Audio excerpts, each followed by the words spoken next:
My name is Richard Callahan, but everyone has always called me Rick.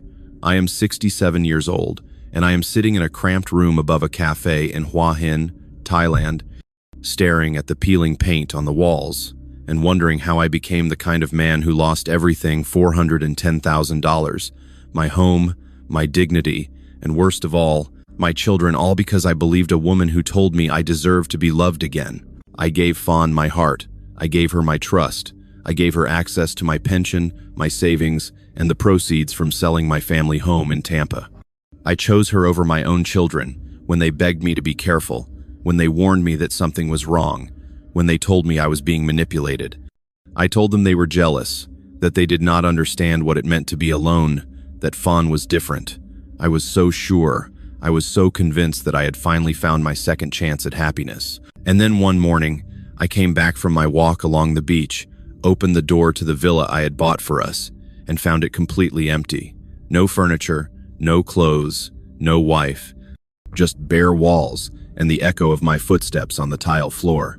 She had taken everything, the money, the jewelry, even the kitchen appliances, and disappeared into the sprawling chaos of Thailand, leaving me with nothing but a drained bank account and the crushing realization that I had destroyed my life for a woman who had never loved me at all. This is the story of how I got here. This is the story of how a retired firefighter from Florida, a man who had spent his entire career saving people, could not save himself. It started 3 years ago, in the summer of 2021. My wife, Margaret, had died 6 months earlier after a long battle with cancer. We had been married for 38 years. She was my high school sweetheart, the mother of my 2 children, and the center of my world. When she died, I felt like a part of me had been buried with her. The house in Tampa felt too big, too quiet, too full of memories that I could not escape. Every room reminded me of her, the kitchen where she used to cook, the bedroom where she had spent her final months, the garden she had loved so much. My children, Laura and Michael, tried to help. They called me regularly, invited me to dinners, encouraged me to see a therapist, but I could not shake the loneliness. I was 64 years old, retired from the fire department with a full pension, and I had no idea what to do with the rest of my life. I had always thought Margaret and I would grow old together, travel, enjoy our grandchildren. Now I was alone, and the future felt like a vast, empty space that I had no desire to fill. One night, unable to sleep, I started browsing the internet. I do not even remember what I was looking for, maybe just a distraction, something to occupy my mind. I stumbled across a video about retirees living in Thailand. The presenter was an older American man, maybe in his 70s, who had moved to a beach town called Hua Hin. He talked about the low cost of living, the warm weather, the kindness of the Thai people. He said it was a place where you could start over, where you could live comfortably on a modest income, where you could find peace. I watched more videos. I read blogs. I joined Facebook groups for expats in Thailand. The more I learned, the more appealing it became. I had nothing tying me to Tampa anymore. Margaret was gone. My children had their own lives. Laura was a lawyer in Atlanta. Michael was an accountant in Denver. They visited me once or twice a year, but they were busy, and I understood that. I did not want to be a burden. I started thinking seriously about moving. I had my pension around $3,000 a month, and I had saved a decent amount over the years. Margaret and I had paid off the house, and it was worth around $300,000. If I sold it, I would have enough to buy a nice place in Thailand and live very comfortably for the rest of my life. In October of 2021, I told Laura and Michael about my plan. I thought they would be supportive, or at least understanding, but they were not. Laura was furious. She said I was abandoning the family, that I was running away from my grief instead of dealing with it. Michael was more measured, but he was clearly worried. He said Thailand was full of scams, that older Western men were easy targets, that I should at least wait a year or two before making such a big decision. I told them I had already made up my mind. I was not running away, I was moving towards something. I was choosing to live the last chapter of my life on my own terms. They did not understand. They could not understand. They had not lost the person they loved most in the world. They had not felt the suffocating weight of loneliness that pressed down on me every single day. In December of 2021, I sold the house in Tampa. It felt strange, walking out of that home for the last time, locking the door behind me and handing the keys to the new owners. But I also felt a sense of relief. I was finally moving forward. I booked a one-way ticket to Bangkok and arrived in Thailand on a humid January afternoon. From Bangkok, I took a bus to Hua Hin, a quiet beach town about 3 hours south of the capital. It was everything the videos had promised: clean streets, beautiful beaches, a relaxed pace of life. I checked into a small hotel near the beach and began looking for a place to rent. For the first few weeks, I felt lighter than I had in months. I walked along the beach every morning, ate fresh seafood at local restaurants, and explored the town. The Thai people were kind and welcoming, always smiling, always helpful. I felt anonymous here, unburdened by the weight of my past. I could reinvent myself. I could be anyone I wanted to be. But the loneliness did not disappear. It followed me, even here. I would sit alone at restaurants, watching couples laugh and talk, and I would feel the ache of Margaret's absence all over again. I missed having someone to share my days with, someone to talk to, someone who cared whether I came home at night. It was in late February, about 6 weeks after I arrived in Hua Hin, that I met Fawn. I had been looking at properties to buy. I wanted something small, maybe a 2-bedroom villa close to the beach. I had found a few listings online, but I was struggling with the language barrier. Most of the real estate agents spoke limited English, and I did not speak any Thai. I was sitting at a cafe near the night market, frustrated and exhausted, staring at a stack of property documents I could not read, when a woman approached my table. She was Thai, probably in her early 30s, with short hair and a warm, open smile.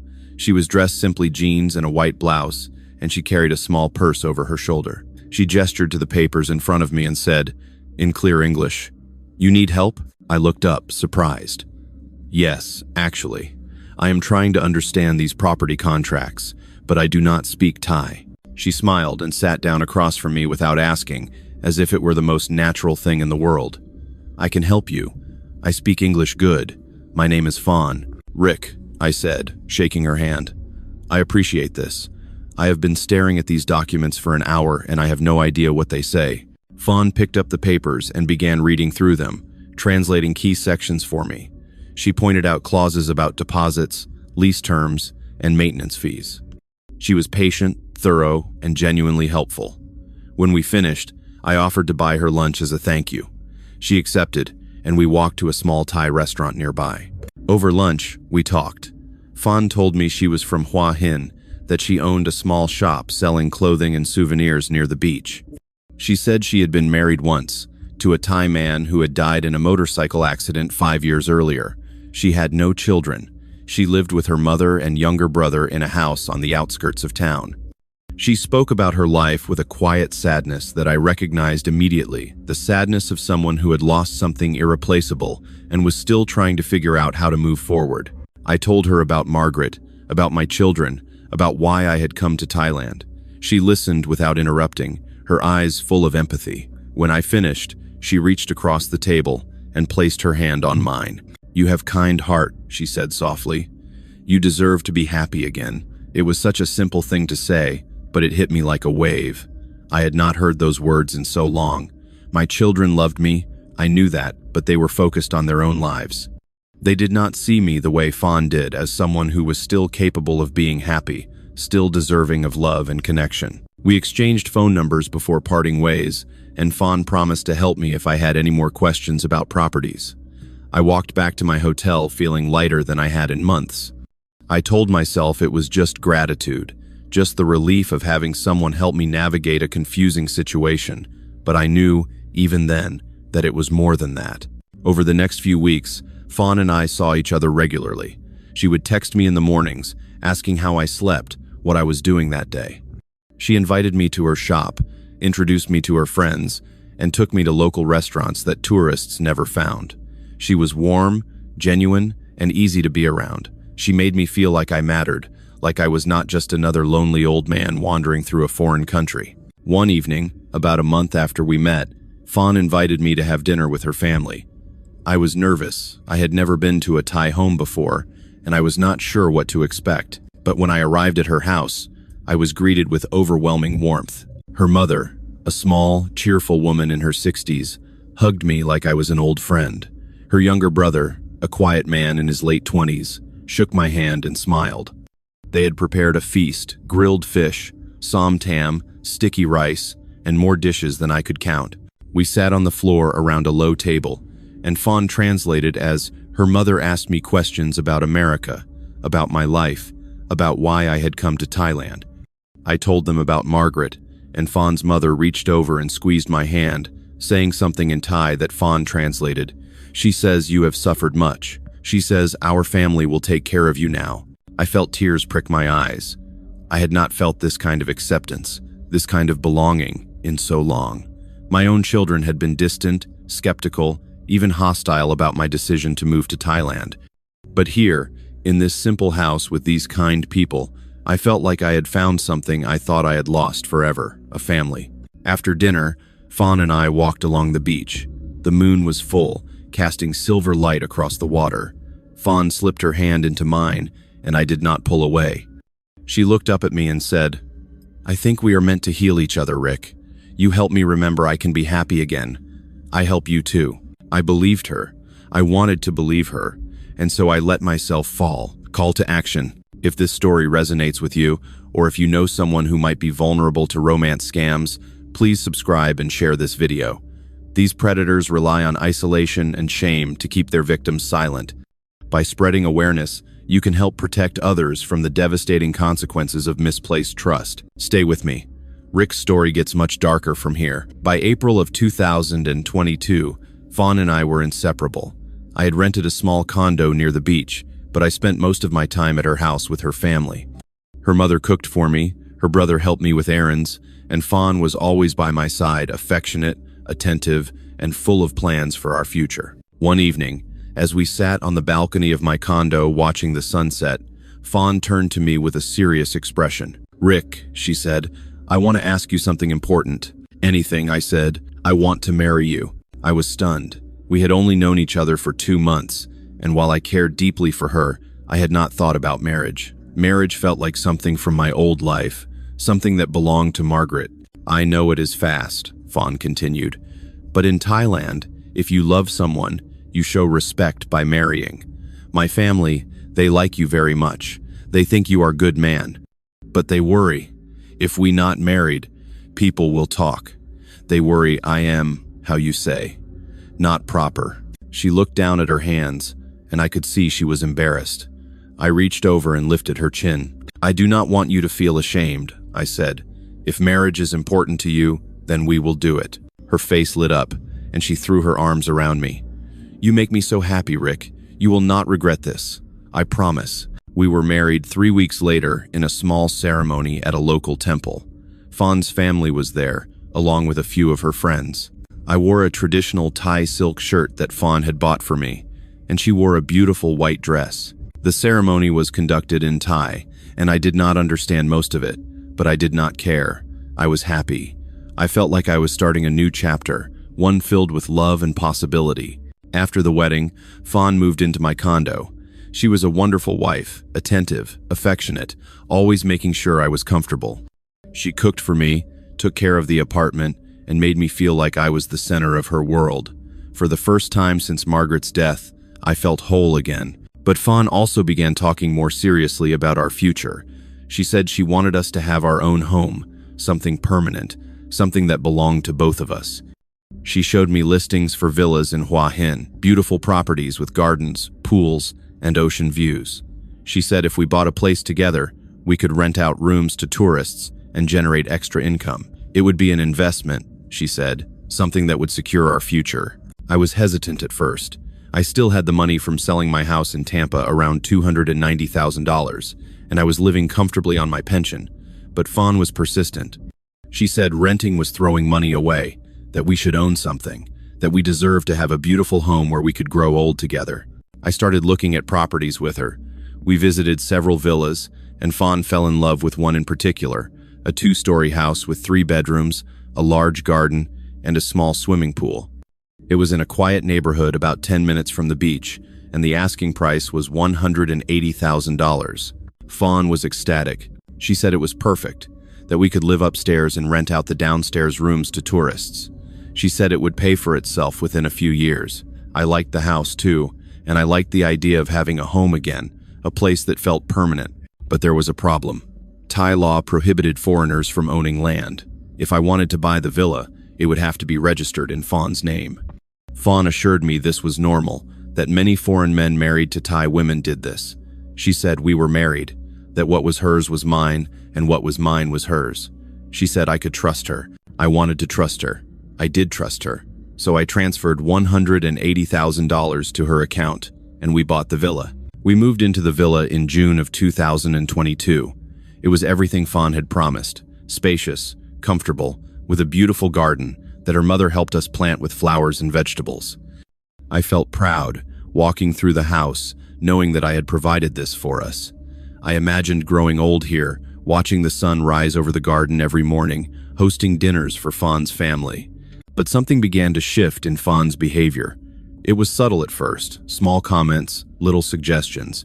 She started asking me about my finances more often. How much was my pension? How much did I have left in savings? I told her the truth.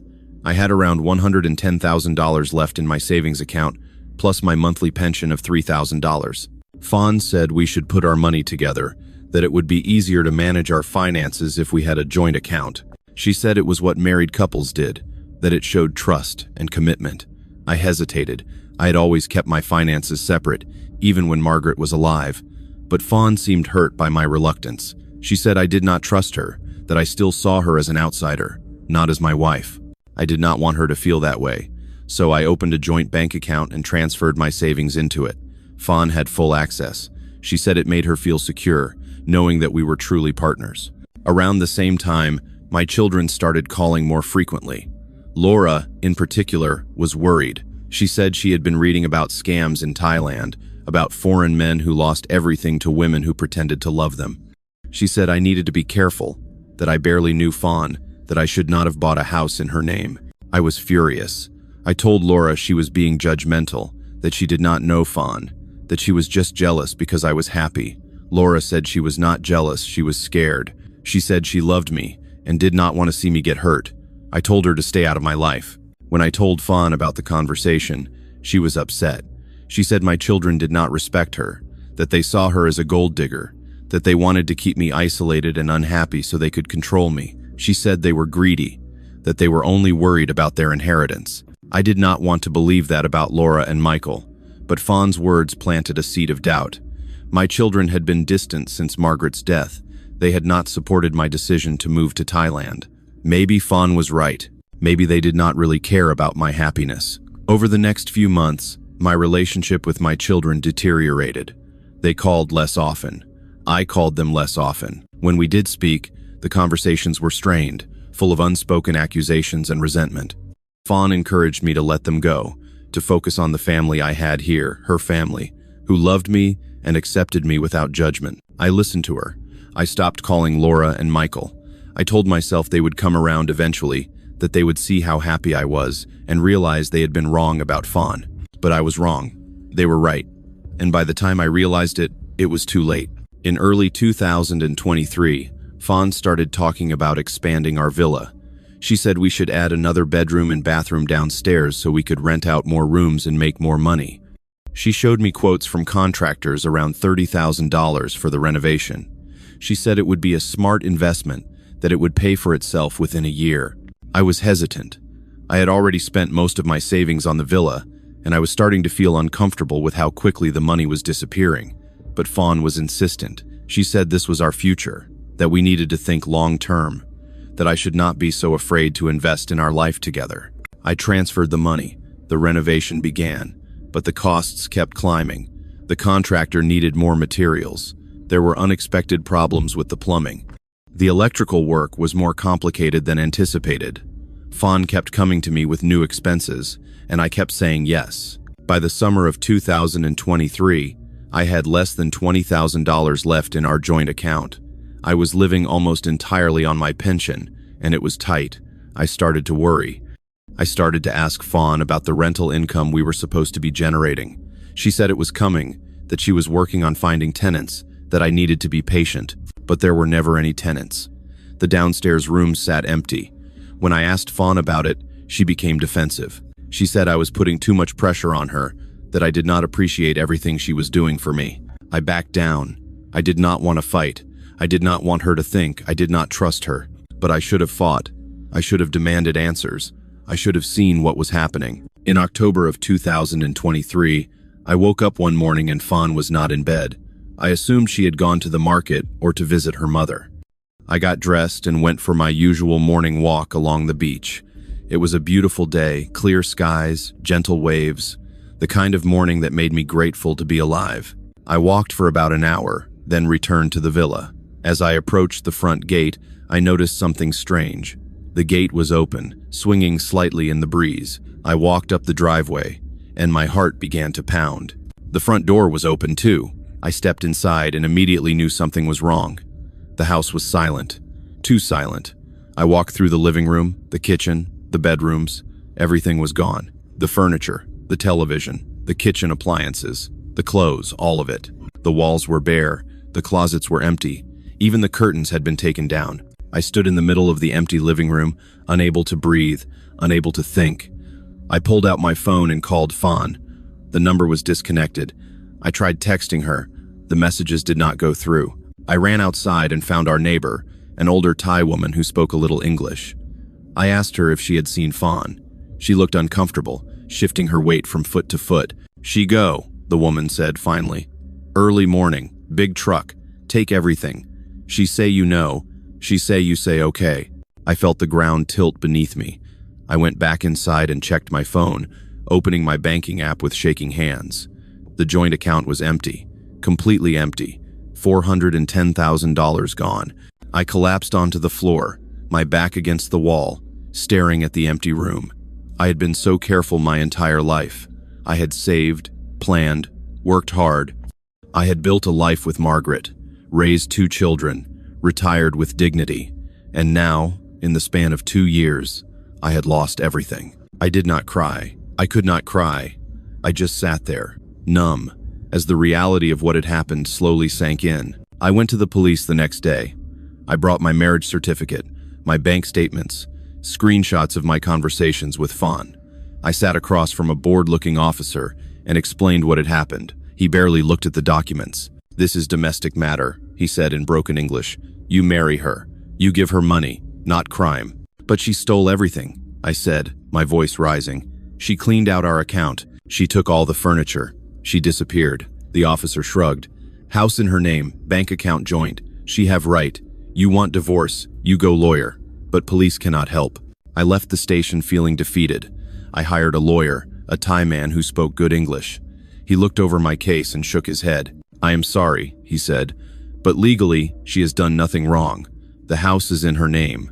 You voluntarily gave her access to the bank account. Unless you can prove she defrauded you, which is very difficult, there is nothing we can do."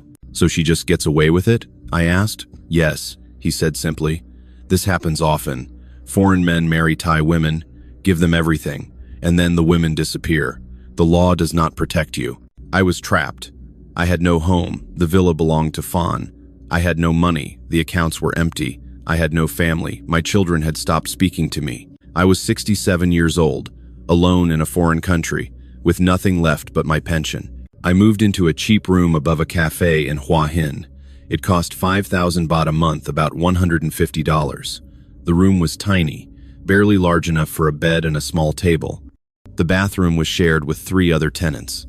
The walls were thin, and I could hear every conversation, every argument, every moment of other people's lives. I was living on my pension, which after rent and basic expenses left me with very little. I ate cheap street food, stopped going to restaurants, stopped doing anything that cost money. I became invisible, just another broken old man shuffling through the streets of Hua Hin. I tried to contact my children. I called Laura, left her a voicemail, told her what had happened. She did not call back. I called Michael. He answered, but his voice was cold. "Dad, I told you this would happen. We all told you. You chose her over us. You called us greedy. You cut us out of your life. And now you want us to bail you out?" "I am not asking for money," I said, my voice breaking. I just wanted to hear your voice. I wanted to tell you that you were right. I am sorry." There was a long silence. Then Michael said, "I am sorry too, Dad, but I cannot do this right now. I need time." He hung up. I have not heard from him since. It has been over a year since Fawn disappeared. I am 67 years old, living in a room above a cafe, surviving on a fraction of my pension. I spend my days walking along the beach, sitting in cheap restaurants, watching other tourists laugh and take photos. I see couples holding hands, and I wonder if any of them are real, or if they are all just playing out the same script I did, believing in something that was never there. I think about Fawn often. I wonder where she is, what she is doing, if she ever thinks about me. I wonder if any of it was real, the affection, the warmth, the promises. I want to believe that at least some of it was genuine, that I was not just a mark, a walking ATM machine to be exploited and discarded. But I know the truth. I was never anything more than a means to an end. I also think about my children. I think about the last conversation I had with Laura, the way I dismissed her concerns, the way I accused her of being jealous and greedy. I think about Michael's cold voice on the phone, the disappointment and hurt I heard in every word. I destroyed those relationships. I chose a stranger over the people who had loved me my entire life, and now I am paying the price. I have tried to rebuild, but there is not much left to rebuild with. I am too old to start over. I am too tired to fight. I am simply existing, moving through each day with the quiet resignation of a man who knows he made the worst mistake of his life and can never undo it. My name is Richard Callahan. I am 67 years old, and I lost everything, $410,000. My home, my dignity, and my family, because I believed a woman who told me I deserved to be loved again. I chose her over my children when they warned me, when they begged me to be careful. I told them they did not understand. I told them they were wrong. But they were right. They were always right. I sit in my small room above the cafe now, listening to the sounds of the street below, and I think about the choices I made. I think about the moment Fawn first approached me in that cafe, offering to help with the property papers. I think about how easy it was to believe her, how desperately I wanted to believe that someone could love me the way Margaret had loved me. But Fawn never loved me. She saw an opportunity, a lonely, grieving old man with money, and no one to protect him, and she took it. She was patient, methodical, and utterly ruthless. She manipulated me, isolated me from my children, and drained me of everything I had. And when there was nothing left to take, she vanished. I have no anger left, just sadness, just regret, just the quiet knowledge that I destroyed my own life, and there is no one to blame but myself. I thought I was building a future with Fawn. I thought I was finding love and happiness in the final chapter of my life, but I was wrong. I was not building anything. I was simply paying for a fantasy, one that cost me everything, and left me with nothing but the bitter understanding that some mistakes cannot be forgiven, some wounds cannot be healed, and some losses cannot be recovered. I gave her my heart. She took my family, my pride, and my future. And now I am alone, living in a room above a cafe in Hua Hin, watching the world move on without me. This is my story. This is my warning. Do not make the same mistake I did. Do not choose a stranger over the people who have loved you your entire life. Do not believe that loneliness can be cured by someone who only wants what you have. Do not let your desperation for connection blind you to the truth, because once everything is gone, it is gone forever, and no amount of regret can bring it back. Rick's story is a heartbreaking reminder of how romance scammers exploit grief, loneliness, and the universal human need for love. If this documentary resonated with you, please subscribe and share it with anyone who might be vulnerable. Awareness is the first line of defense against these predators. Stay informed, stay cautious, and remember, real love does not require you to sacrifice your family, your savings, or your self-respect. Thank you for watching, and stay safe out there.